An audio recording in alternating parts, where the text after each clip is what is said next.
Hello students, in the earlier classes we were discussing about our second chapter, that is Indian economy from 1950 to 1990. We have started that discussion and we have discussed the goals of planning. What were the goals that through planning which we wanted to achieve. Two goals we have already discussed, that is growth and modernization. Rest of the two goals we will discuss today. The third one is self-reliance.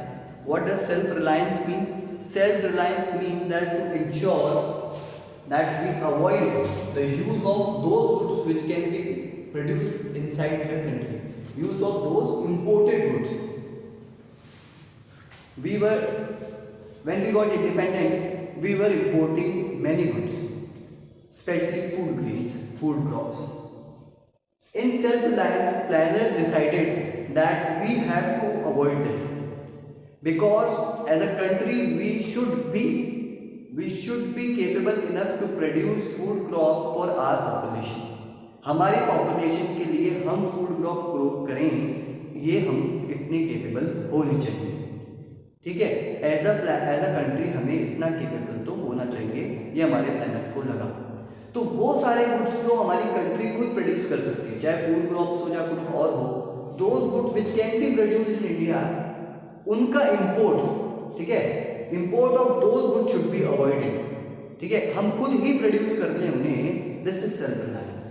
ठीक है, ऐसे goods का import बंद हो, ये planners का एक M था. कौन कौन से गुड्स उन्होंने इसके अंदर मेन फोकस किया?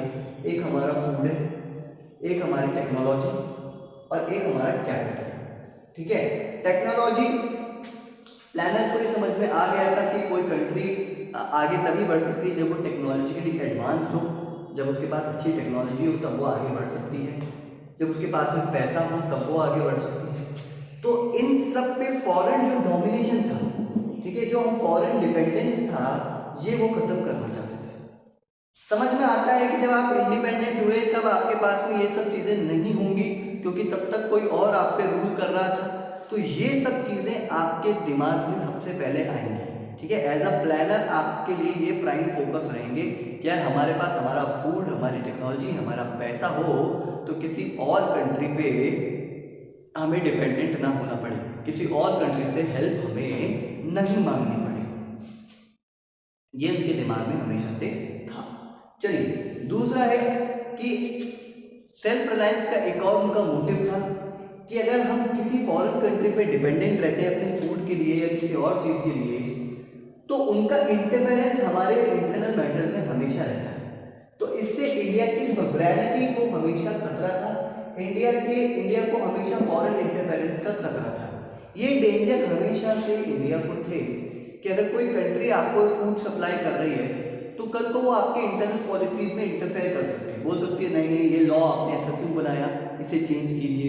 ठीक है, ये आप इस फॉरेन कंट्री, दूसरी आपकी पड़ोसी कंट्री के साथ दुश्मनी मत कीजिए, दोस्ती कीजिए. मान लीजिए कल को अमेरिका हमारे पे फूड सप्लाई करता है, ठीक है, करता था, ठीक है, और हम उस पर डिपेंडेंट थे, तो अमेरिका कभी भी इंडिया के लिए एकदम क्लियर हमारे फेवर में नहीं आता था. हमेशा बोलता था नहीं नहीं पाकिस्तान की भी बात सुनिए, ठीक है, पाकिस्तान की भी का साइड समझिए, उससे दोस्ती कीजिए, बातें करते रहिए, दुश्मनी मत कीजिए, ऐसी ऐसी बातें वो बोलता था.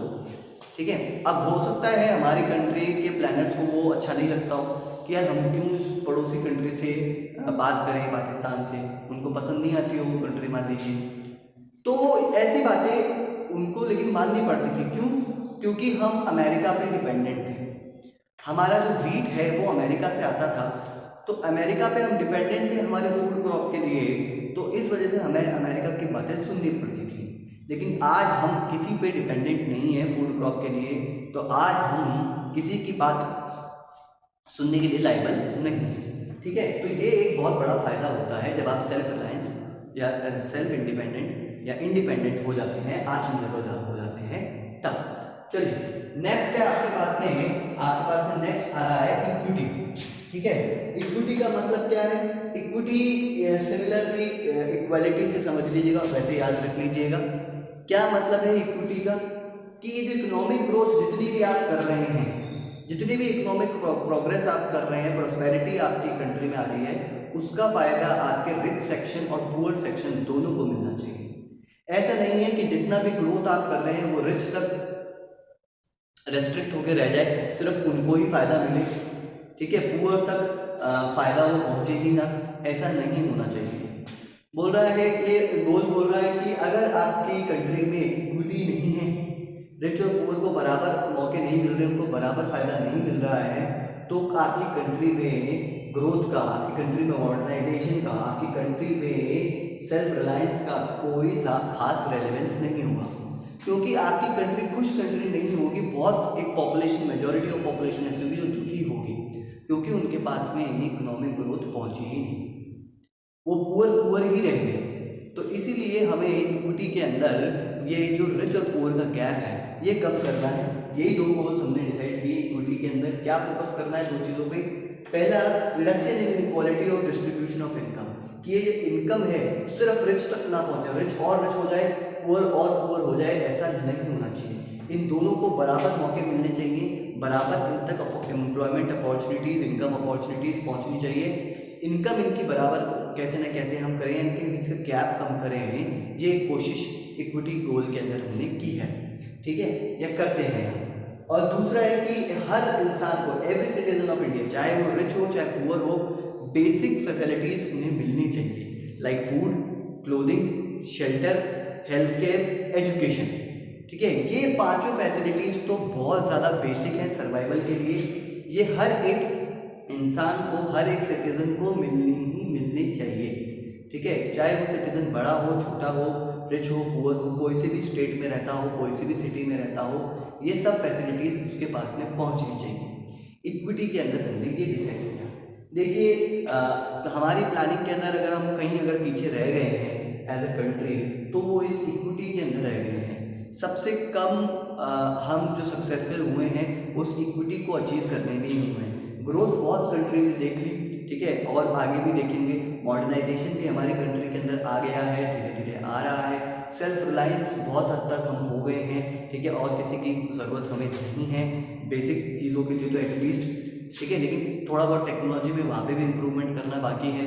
लेकिन इक्विटी के अंदर सबसे ज़्यादा प्रॉब्लम है, ठीक है, ये रिच और पुअर का गैप खत्म हो ही नहीं रहा है, रिच और पुअर का गैप कंटिन्यूसली इंक्रीज ही हो रहा है।